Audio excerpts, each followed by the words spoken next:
The prophet Enoch is considered one of the first contactees in history. He maintained communication and received instructions from some deities that showed incredible technological development, and his adventures were reflected in 4 books that even relate his interstellar journey in one of the ships of the celestial entities. These watchers acted as true custodians of humanity, manipulating our ancestors. However, some of them rebelled against their bosses, taking sides with human beings. They took me to a place whose inhabitants are like burning fire, but when they wish, they appear as humans. We read in Book 1 of Enoch, who hold what beings aliens they appeared before the human species under the mask of divinity, and in addition, we delved into the line of descent of the first human specimen. We find a key character in this plot of manipulation, which supposedly he is the author of one of the oldest and most revealing works in the world, the Book of Enoch. If we started from Adam, Enoch would be the fruit of the 7 generations and therefore father of Methuselah and great-grandfather of Noah. But who was Enoch? Why did God raise him to the status of a prophet? For what reason was he chosen as the first learned man? The Hebrew name of Enoch translates as the initiated, a role that he undoubtedly played, because he became a repository of profound knowledge. However, contrary to the mainstream of thought, that wisdom was far from bringing autonomy to the human species, rather the complete opposite. From the study of the 4 sacred texts that describe the experiences of the prophet, a surprising account emerges revealing a master plan on the part of the god Yahweh to instruct the prophet in a series of blood rituals and consequently to propagate a monotheistic religion as a control system on board an interstellar ship. If we listen to the Bible, Enoch lived 12,000 years ago, at the time when the watchers or custodians of the Lord descended to earth to maintain lustful relationships with the daughters of men. In the days of Yared, my father transgressed the word of the Lord. Behold, they sinned, transgressed the law of the Lord, changed it to go with women, and sin with them. Enoch 106, ratio 13-16. In the text, Enoch does not refer to God as Yahweh, but as the Lord, and designates angels as the keepers or watchers. The prophet's description of the ascension into heaven constitutes one of the richest and most revealing accounts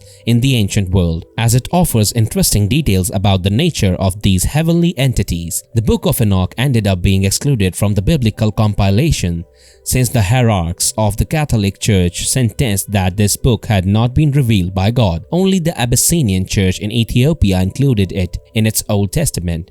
The story brings together almost all the characteristic ingredients of a modern episode of alien abduction, providing absolutely amazing elements for any minimally seasoned reader. Enoch was sleeping in his bed when he was visited by 2 beings whom he described as enormous men, who called him by name and asked him to accompany them to ascend to heaven. Behold, 2 tremendously tall men appeared to me. We read in the Enoch book, so much so that I had never seen anything like it on earth. Their faces shone like the sun, their eyes were also like burning light, and fire came from their lips, emerging with the clothes and singing of various types in purple appearances. His wings shone brighter than gold, his hands whiter than snow. Enoch's description of these entities coincides with that found in the Bible, when the details the characteristics of angels, bright and shining-eyed beings. They even say of themselves that they were born to a virgin mother. Were they the extraterrestrial genetics? I am aware that many readers think I am going too far, but let's continue with the account of the facts. The angels commanded Enoch to leave a note addressed to his sons, Jerusalem, Regem, and Gati, before they departed, so that they would not seek him anywhere and patiently wait for the Lord to bring him back.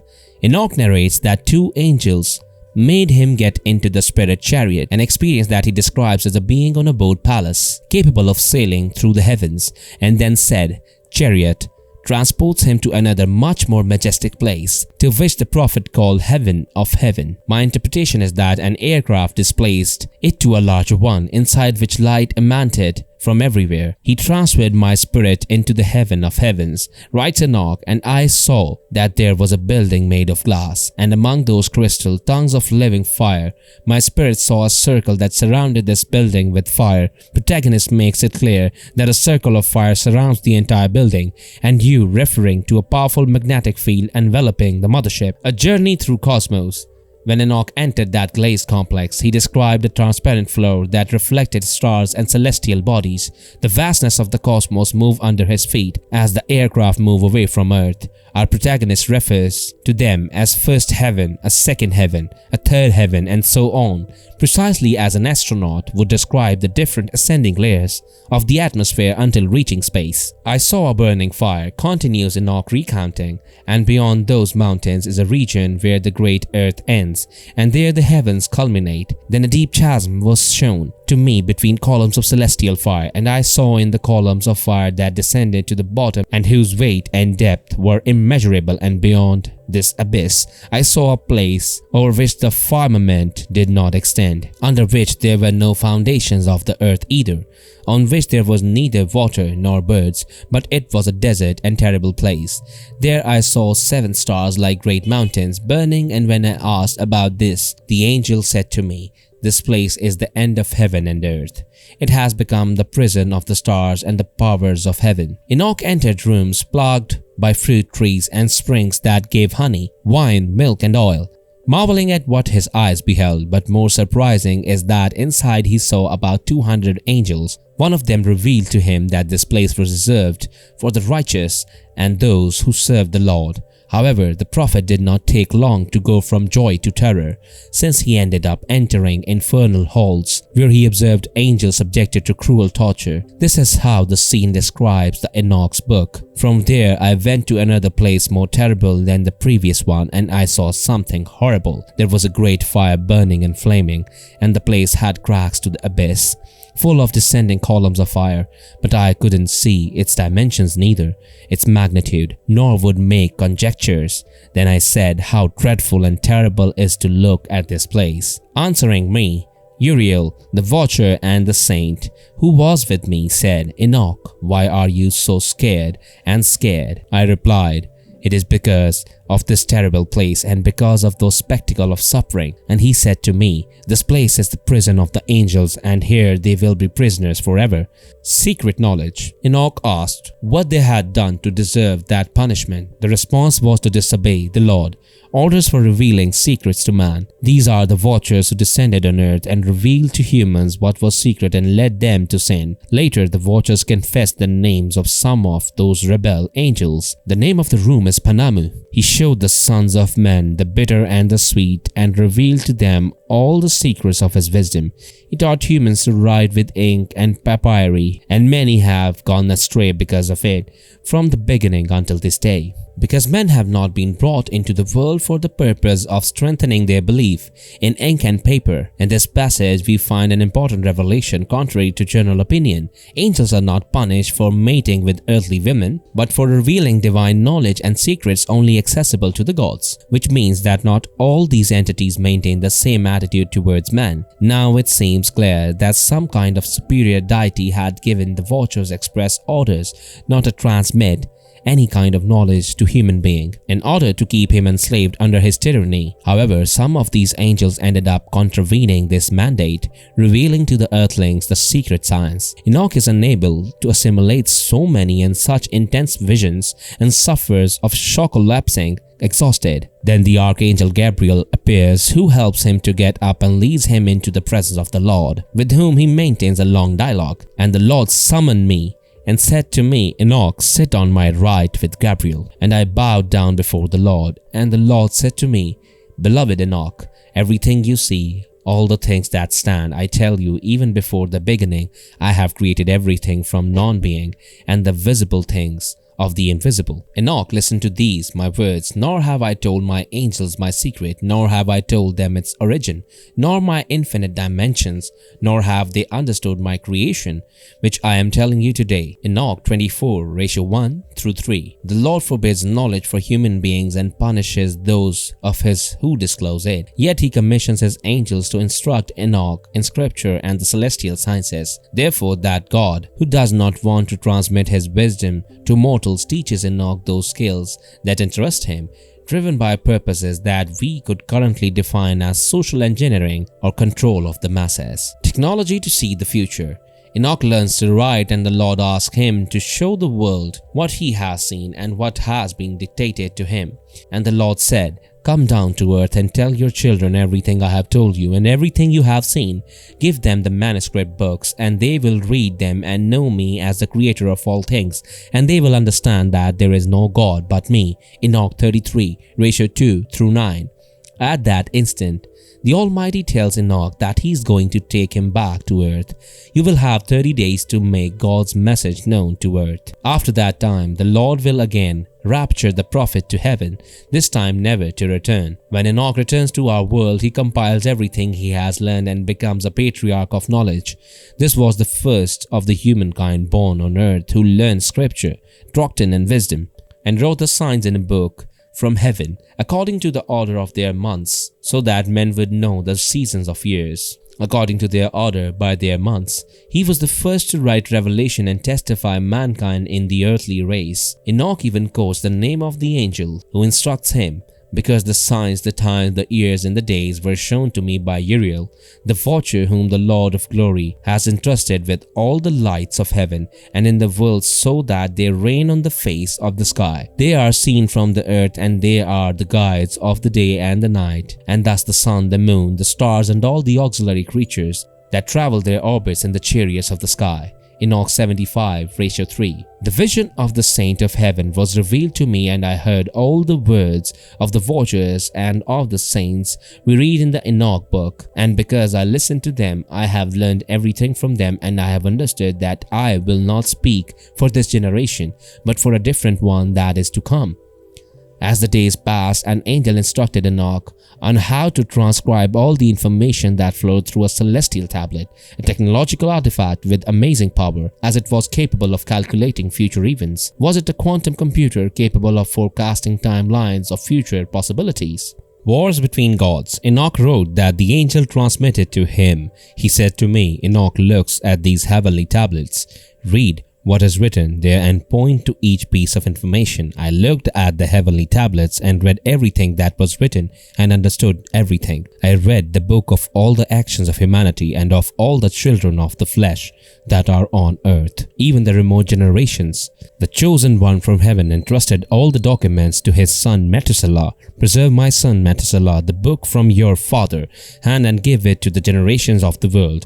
I have given you and your children wisdom, so that they will give it to their children for generations, wisdom that is above their thoughts. The Sumerian text already described these as coveted objects of power, since those angels or gods who made them would have the ability to rule the world. In a story called the Zu myth, we read as one of the subjects of the mighty Enlil and Anunnaki, Sumerian or Akkadian deity called Pazuzu or Zu, which means he who knows, manages to steal the celestial tablets and puts the entire council in check. Anunnaki unleashing a war without truce. When Zu is done with the tablets, he believes himself with the ability to do anything. I will take the celestial tablet of destinations. I will rule the decrees of the gods. I will establish my throne. I will be the master of heavenly decrees. I will command the Agigi, minor gods of the Sumerian tradition, in their space. Through the celestial tablets, Enoch can experience versions of events that would occur hundreds and thousands of years in the future.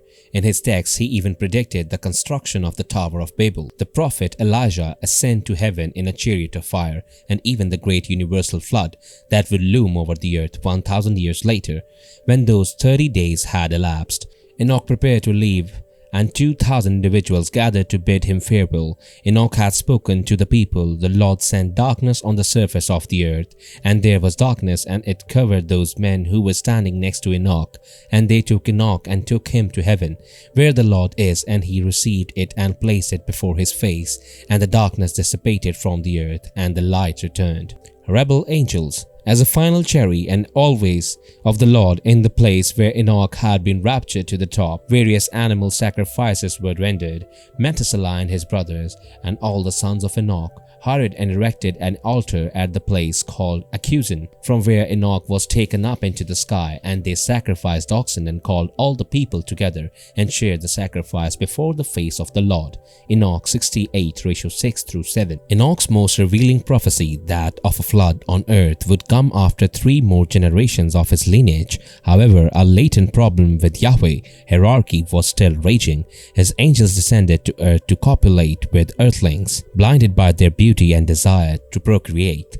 The secrets of the great deity were in danger day by day, as these watchers revealed to the wives that they had taken prohibited knowledge that could elevate men to the category of gods, and that was something that Enlil, Yahweh, could not allow. Only through a drastic solution would the conflict be resolved, a solution that would end the life of the human species on earth. At Enoch Book 1 we read that a total of 200 angels rebelled. Even the names of these watchers who took the earthlings as wives are quoted. Let us go and choose women from among the daughters of men and beget sons.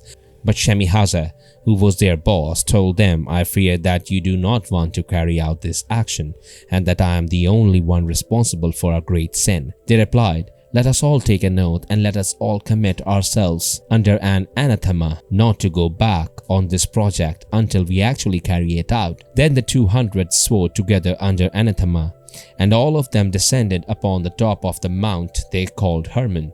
These are the names of their chiefs: Shemihazah, who was the chief, and in order in relation to him, Eratikov, Ramiel, Kokabeel, Azazel, Rishma, Daniel, Zachiel, Barachiel, Asiel, Harmoni, Matriel, Ananiel, Satoriel, Shamsiel, Shariatiel, Tumiel, Chiriatiel, Yumiel, and Yehadi. These are the heads of 10. 1 Enoch 6:1 through 8. From the union between these angels and women giants were born the so-called Nephilim, which in Hebrew means fallen or knocked down. In Greek translation, it is given to the meaning of giants as an Aramaic. However, certain scholars defend that Nephilim comes from the Aramaic term Nephilah, which means those who are from Orion.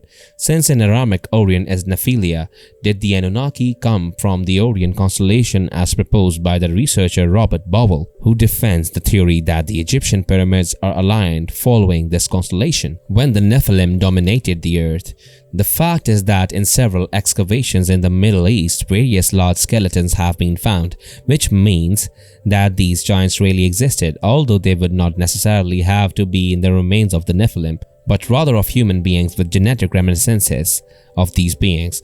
The Nephilim and Anunnaki measured between 3 and 6 meters, so the discovery of a skeleton of those characteristics would mean a before and after in the way of conceiving human history. Returning to the story that concerns us, or that most angered Yahweh, the angels revealed secrets to their earthly wives.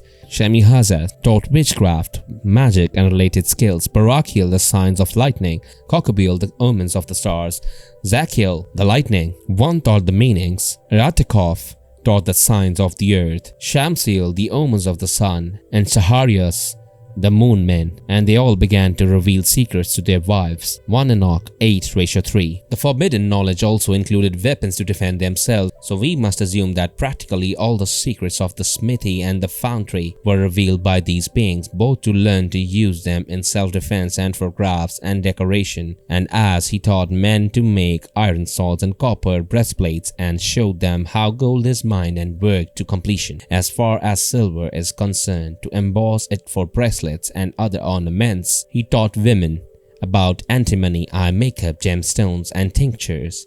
And then the wickedness grew a lot and they took the wrong paths and got corrupted in every way.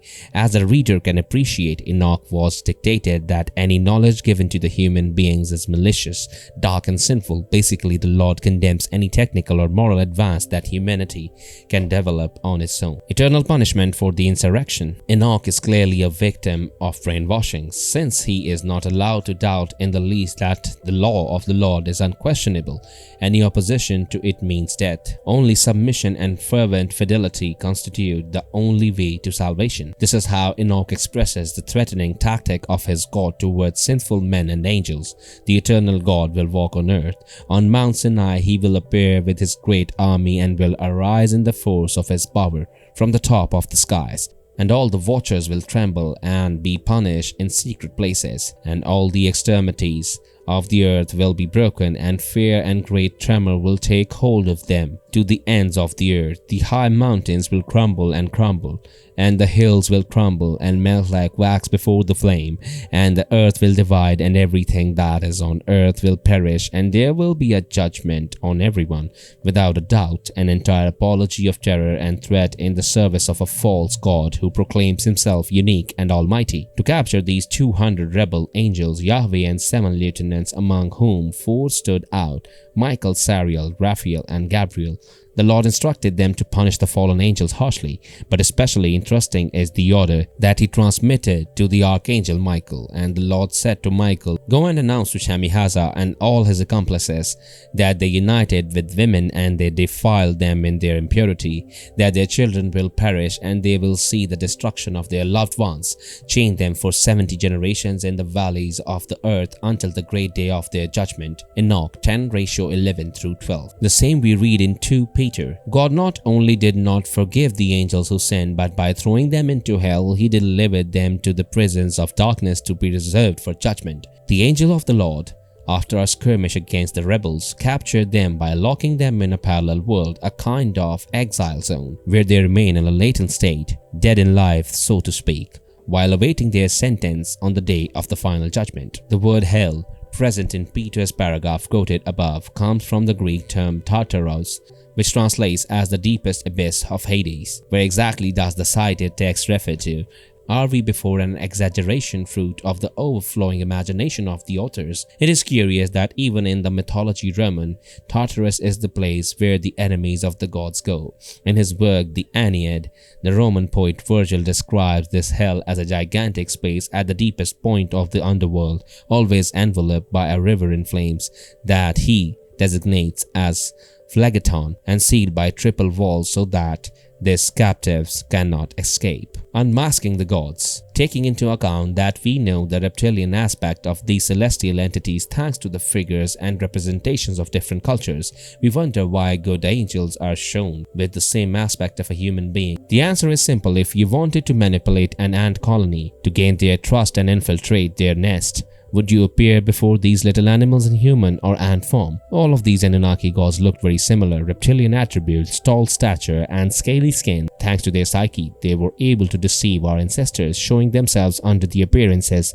that they wanted according to their interests. If they wanted to instill fear, their appearance was grotesque and reptilian, but if they wished to seduce and deceive, they appeared as beautiful humans. This is how these entities, erroneously elevated to the category of gods, managed to get only the victors to write history. But what happened to the vanquished? Of those among your ranks who wanted to help get the human being out of the holographic matrix in which we live, as is to be expected, evil always ends up betraying itself with its threats and ambitions. Perhaps we are still in time to rewrite history with the help of vanquished, unmasking the victors of time. If you guys enjoyed this video and want to see more like it, please consider subscribing to us and hitting the like button. Feel free to leave a comment below and suggest which theory you would like to see next. If you would like to further support this channel, please consider heading to our Patreon found in the description box below and subscribing there. We appreciate your support, and as always, thanks for watching.